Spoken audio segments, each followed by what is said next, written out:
Hello YouTube, Salivate Metal here, and what you're looking at here is a very soft and cuddly kitty that serves as a backdrop for the discussion which we're going to have today regarding collecting and how stackers eventually become collectors.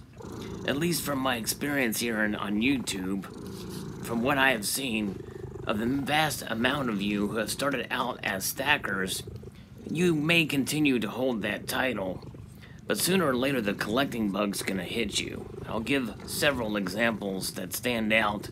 I'm sure there are many more that I don't mention because there are just so many of them that I've seen, even here on YouTube. Of those of you who have started out as pure stackers and have migrated your way, at least in part, to the collecting community, and have showed some interest therein. When I first started posting videos, I did it as a mix between the popular stacking type of rounds and bars and the like, and old numismatic coins. And I noticed that the numismatic coins videos that I did didn't get as many views. But as you can see here, we have two various different kinds of collections here.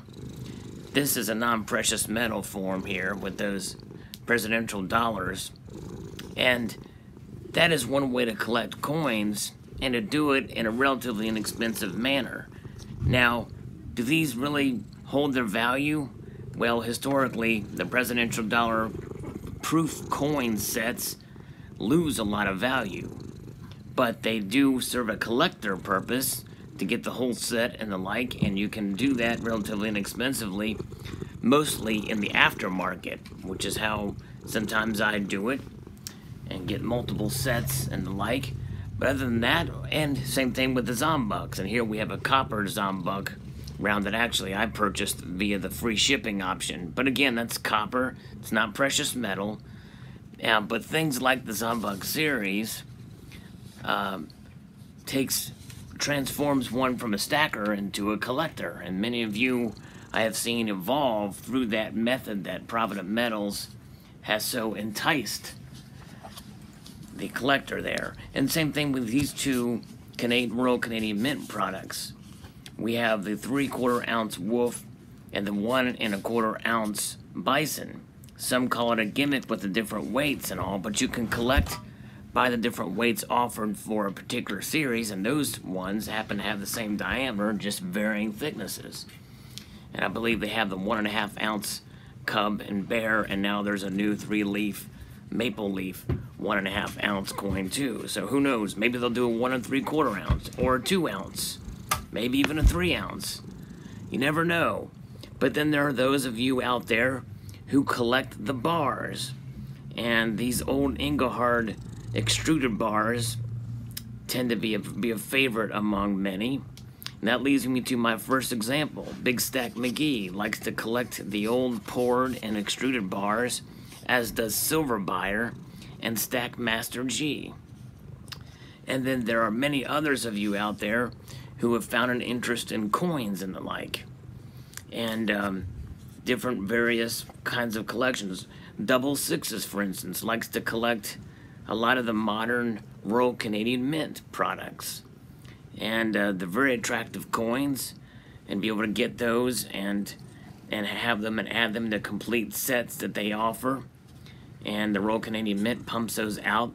Many of you also are collecting the Lunar Series too from the Perth Mint, and many of their products and the like. And the best example I can give for that would be our friend Silver Slacker, who is amassing quite a collection of all the different sizes of the Lunar Series too, and getting cases for them, and completing a set in that way.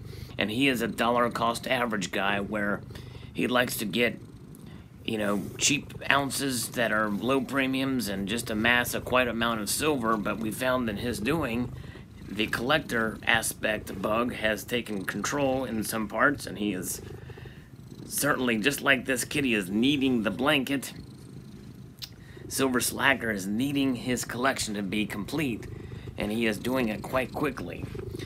Another example would be gold. There's a lot of you that are starting to collect some gold, and the best example I can give of that would be Silverfish VT. He started out with silver, and now he's got gold fever in the form of the Lunar Series 2 collection and the ultra and the high relief coins of those. He's getting one for every year, and so he is committed to that set. As for me, I started out as a collector before I was a quote stacker, and I'm even somewhat cautious to use that term to describe myself even to this day. I like to collect silver bars and rounds and the like, but I consider myself more of a collector than a stacker. But my big collection, or the centerpiece of it, would be the United States Mint Modern Proof Commemoratives. And one day, if I can amass this collection together, I will show you. I have all of the proof modern commemoratives that date back to 1982 to 2014 as we speak. And then also this very soft, fluffy, fat kitty that you have before you, which is not a numismatic item or a coin or anything like that, but very soft nonetheless. And you can see a close-up of the whiskers there. So I hope you enjoyed this video. Feel free to share your thoughts below. Please rate, comment, and subscribe. I would like to extend a multitude of gratitude to you all.